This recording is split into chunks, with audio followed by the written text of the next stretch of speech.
Hello everyone. السلام عليكم ورحمة الله وبركاته. صوما مقبولا وإفطارا شهيا. رمضان مبارك علينا وعليكم جميعا يا رب العالمين. موعدنا النهاردة مع حلقة جديدة من حلقاتنا في لينجو لايت. موضوعنا النهاردة موضوع مهم جدا جدا لأي حد بيتعلم أو نوى إنه يبدأ في تعلم اللغة الإنجليزية. عمرك سألت نفسك ليه ممكن تفهم الكلام لما تسمعه أو تقرأه، لكن لما تيجي تتكلم أو تكتب الدنيا بتكون صعبة؟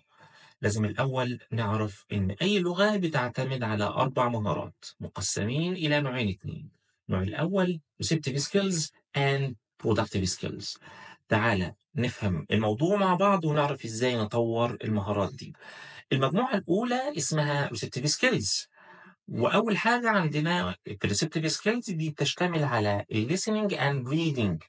يعني أنت بتاخد المعلومة من غير ما تكون مضطر إنك ترد أو تنتج منتج لغوي بنفسك. For example، في الليسننج يعني تعال نفكر كده، لما بتسمع حد بيتكلم انجلش ممكن تفهم الفكرة العامة أو مش بتفهم كل كلمة؟ صحيح، ده لأن مخك بيكون متعود على سماع اللغة. وعشان نطور الليسننج سكيل لازم تسمع انجلش كل يوم، أفلام، بودكاست، يوتيوب، أي حاجة، المهم ودنك تتعود على سماع اللغة. في الريدنج دي مهارة مهمة جدا لأنك بتاخد منها مفردات، بتاخد منها قواعد أثناء القراءة بدون ما تحس. يعني while reading the article مثلا، لما بتكون بتقرأ مقال أو بوست على السوشيال ميديا، عقلك بيخزن الكلام ده مرتب كده لا إراديا. نصيحتي ليك، اقرأ أي حاجة بتحبها، articles stories، اقرأ، المهم لازم تقرأ كل يوم. المجموعة التانية وهي مجموعة الproductive skills، المهارات الإنتاجية. أنت بتكون بقى مضطر إنك تنتج لنا لغة، ودي بصراحة اللي بتحتاج مجهود. ليه؟ لأن أنت مش بتكون بس متلقي للغة أو بتستقي المعلومة، لا أنت كمان بيطلب منك إنك تنتج لنا لغة بنفسك، ودي بنلاقيها في ال speaking and writing. وهنا بقى المشكلة، ناس كتير بتفهم الإنجليش لكن لما يطلب منها إنها تتكلم بتحس إن مخها عمل شut داون، قفل، مش قادر إن هو يتكلم أو يعبر عن اللي جواه. وهنا في نصيحتي ليك، لازم تجرب تسمع صوتك، تسجل لنفسك، استخدم تشات جي بي تي، اي اي تولز، اي حاجه، لازم تسمع صوتك بالانجلش.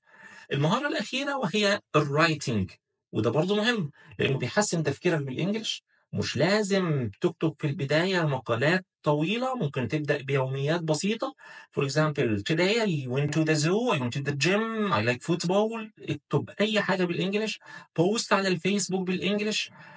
لازم تكتب كل يوم عشان تتعود على إنتاج اللغة. ولكن خد بالك إن كل مهارة من المهارات دي بينبثق منها مهارات فرعية. يعني إيه بينبثق منها مهارات فرعية؟ يعني مثلا فور إكزامبل، تعال ناخد مثلا درايفنج ذا كار، وهو عملية قيادة السيارة. عشان يتقال عليك إن أنت أجود درايفر، إنك بتسوق سيارة بشكل جيد، مش بس هتسوق السيارة، لا أنت مطلوب منك تعمل بعض المهارات الفرعية، إن هو switch on the car، switch on the engine، إن هو how to balance the moving، إن هو how to understand the signs، تفهم إشارات المرور، تحافظ على توازن السيارة. كل هذه المهارات الفرعية بتساعدني إن أنا أتقن المهارة الرئيسية. إن شاء الله نتكلم على ده في حلقة منفصلة، ولكن خد بالك إزاي أخلي المهارات في الإنجليش تشتغل مع بعض. خلي بالك وركز جدا عشان نختم الحلقة النهاردة. لازم إنك تسمع كتير وتجرب ترد على نفسك، لازم تقرأ كتير وتجرب تكتب على اللي انت قرأته بأسلوبك. أهم حاجة ما تستسلمش حتى لو غلط، الغلط هو طريق التعلم. خليك دايما فاكر Rome wasn't built in a day، المثل الرائع Rome wasn't built in a day. ركز على receptive skills والproductive skills. كل عام وانتم بخير. طولنا عليكم النهارده شويه، ما تنساش وردك من القرآن، ما تنساش صلاة التراويح. كل عام وأنتم بخير، وإلى لقاء آخر في حلقة أخرى، والسلام عليكم ورحمة الله وبركاته.